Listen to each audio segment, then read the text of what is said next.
وَإِذَا أَخَذَ اللَّهُ مِيثَاقَ الَّذِينَ أُوتُوا الْكِتَابَ، یاد کرو جب اللہ نے ان اہل کتاب سے میثاق لیا تھا.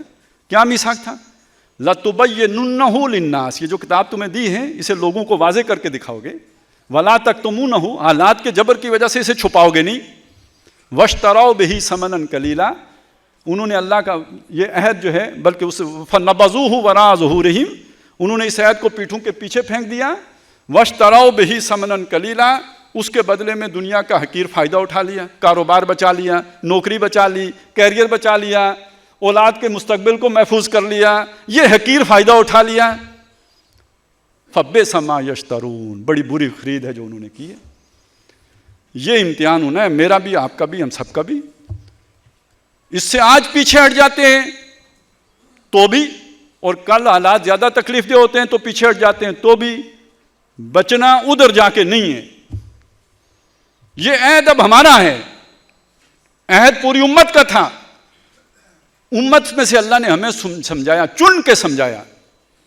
اور اب سمجھنے کے بعد اگر اپ ٹو دا مارک اپنے آپ کو ثابت نہیں کرتے تو جس گہرے کھائی میں ہم گریں گے باقی مسلمان وہاں نہیں ہوں گے، وہ ذرا اوپر رہ جائیں گے. کہ وَمَن يُبَدِّلْ نِعْمَتَ اللَّهِ مِن بَعْدِ مَا جَاءَتْهُ فَإِنَّ اللَّهَ شَدِيدُ الْعِقَابِ. جب اللہ کی کوئی نعمت کسی کے پاس آ جائے اس کے بعد وہ اسے کفر سے تبدیل کر دے تو اللہ بہت سخت سزا دیتا ہے. وَمَنْ أَظْلَمُ مِمَّنْ ذُكِّرَ بِآيَاتِ رَبِّهِ ثُمَّ أَعْرَضَ عَنْهَا إِنَّا مِنَ الْمُجْرِمِينَ مُنْتَقِمُونَ. اس سے بڑا ظالم کون ہوگا جس کو اللہ نے اپنی آیات کے ذریعے سے سمجھایا، اس کے بعد بھی وہ اعراض کر گیا، پہلو تہی کر گیا، کنی کترا گیا. ایسے مجرموں سے تو ہم انتقام لیں گے. القرآن حجت لک و علیک، یہ قرآن یا تمہارے حق میں کھڑا ہو جائے گا. اللہ یہ بندہ جو تیرے سامنے پیش ہوا ہے میری خاطر اس نے ماریں کھائی ہیں، اس نے دنیا لٹائی ہے، اس نے کاروبار تج دیے ہیں، اس نے اپنی نوکریوں کی پرواہ نہیں کی ہے، اس نے اپنے کیریئر ڈبوئے ہیں، میری خاطر کیا ہے. اللہ میں اس کے حق میں وکیل ہوں، سفارش کرتا ہوں. فشفنی فی، میں اس کے حق میں سفارش کرتا ہوں. او علیک، یا خلاف گواہی دے گا، اے اللہ اس نے دنیا کے حقیر فائدوں کی خاطر مجھ سے پیٹھ پھیر لی تھی. میرا پیغام اس کے سامنے آ گیا تھا، اسے سمجھ بھی آ گئی تھی، اسے لگ بھی پتا گیا تھا اللہ کیا چاہتا ہے. لیکن خوفناک حالات جو اس کے سامنے شیطان نے کھڑے کر دیے، جو اس کا بگاڑ کچھ بھی نہیں سکتے تھے، ان سے ڈر کر یہ بھاگ گیا. تو یہ بات تو آپ اور میری ہے. اس لیے اب بچنے کی کچھ ضروری، ٹائم تو پورا ہو گیا ہے لیکن میں آپ کے فائدے کے لیے چند چیزیں آپ کے سامنے رکھنا چاہتا ہوں.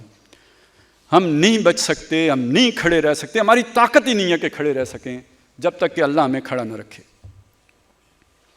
اور اللہ ہمیں کھڑا رکھے گا جب ہم اللہ کے ساتھ مخلص ہوں گے. ہمارے دل میں اگر کوئی کھوٹ ہوگا تو یہ حالات تو پیدا ہی اس لیے کیے گئے کہ وہ کھوٹ نکل کے زبانوں پہ آ جائے.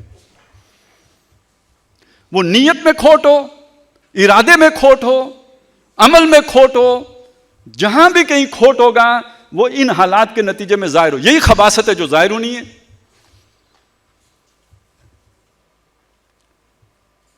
اور یہ کھوٹ نکالنے والی چیز کیا ہے جی؟ ہمارے دلوں کے کھوٹ دور کرنے والی شے کیا ہے؟ قرآن مجید ہے. لیکن میں آپ کو ایک بات یہ بھی بتا دوں، میں اس طرح کی باتیں کرتا نہیں ہوں لیکن آج میں آپ کے ساتھ بالکل دل کی بات نیچے اتر کے کر رہا ہوں. قرآن مجید ہر بندے کو اسی طرح پیش آتا ہے جیسے کوئی بندہ اس کے ساتھ پیش آتا ہے. اب وہ والا محاورہ ٹھیک نہیں ہے، جیسا منہ ویسی چپیڑ، لیکن مطلب وہی ہے. آپ توجہ کر کے، محنت کر کے، فوکس ہو کے، ریاضت کے ساتھ اس کی طرف جائیں گے تو یہ اتنے ہی اپنے پرت کھولتا ہے. اور اگر آپ بے توجہی سے مارے باندھے کی وقت گزاری کے لیے اس کی طرف جائیں گے تو یہ اتنا ہی آپ کو فائدہ پھر بھی دے گا مگر اتنا ہی دے گا. لا یمسہ الا المطہرون، اس کو چھو بھی نہیں سکتے مگر بہت پاک لوگ. تو ایک ظاہری پاکی ہوتی ہے، ایک باطنی پاکی ہے، اور اس کے لیے کچھ ریاضت کرنی پڑتی ہے.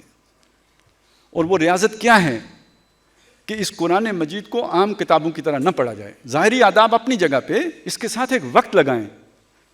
بہترین وقت آپ کی راتوں کا وقت ہے. ان مشکل حالات کا علاج وہ ہے. یہی آپ کو تقویت دے گا. وَاتْلُ مَا أُوحِيَ إِلَيْكَ مِنْ کِتَابِ رَبِّكَ. کچھ قرآن آپ کو حفظ ہونا چاہیے جو آپ اس مشکل حال میں جب بھی آپ تکلیف میں آئیں, حزن میں آئیں, غم میں آئیں, اللہ کے سامنے کھڑے ہو سکیں. لوگوں کے سامنے اپنا غم بیان کرنا بھی کوئی پسندیدہ بات نہیں ہے, اپنے دکھ بیان کرنا بھی کوئی پسندیدہ بات نہیں ہے, اپنی تکلیفیں بھی لوگوں کے سامنے بیان کرنا کوئی اچھی بات نہیں ہے. آپ اللہ والے ہو, یہ اللہ کو برا لگتا ہے کہ آپ کسی اور کے سامنے گلے شکوے کر رہے ہو. آپ کا بچہ کسی کے سامنے اگر جا کے باتیں کرے, مجھے یہ تکلیف ہے, وہ تکلیف ہے, آپ کو برا لگے گا یا نہیں لگے گا؟ اگر آپ میں غیرت نام کی کوئی شے ہے تو اللہ تو غیور ہے. آپ اللہ والے ہو, آپ کسی کے سامنے جا کے اپنے دکھ کیوں بیان کرتے ہو؟ جو ہے اللہ کے سامنے کرو. اللہم اشکو الیک ضعف قوتی وقلۃ حیلتی وہوانی علی الناس.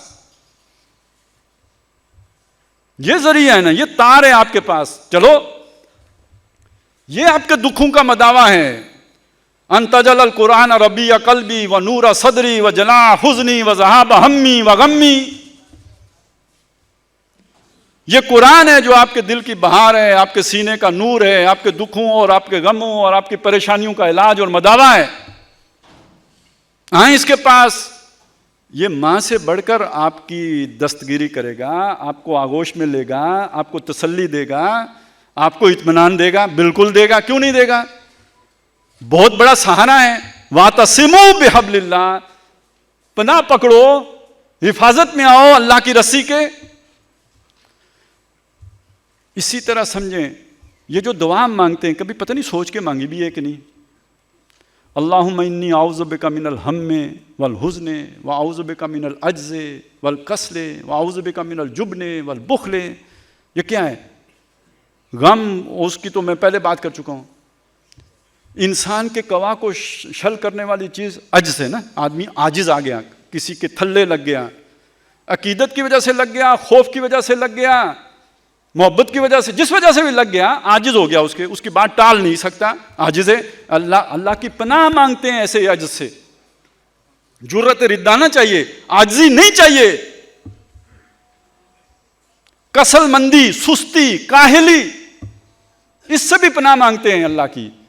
ہمارے اندر حرکت ہونی چاہیے, چلت پھرت ہونی چاہیے, ڈائنامزم ہونا چاہیے. کسل مندی سے, سستی سے, آج کے کام کو کل پر چھوڑنے سے اللہ کی پناہ مانگتے ہیں.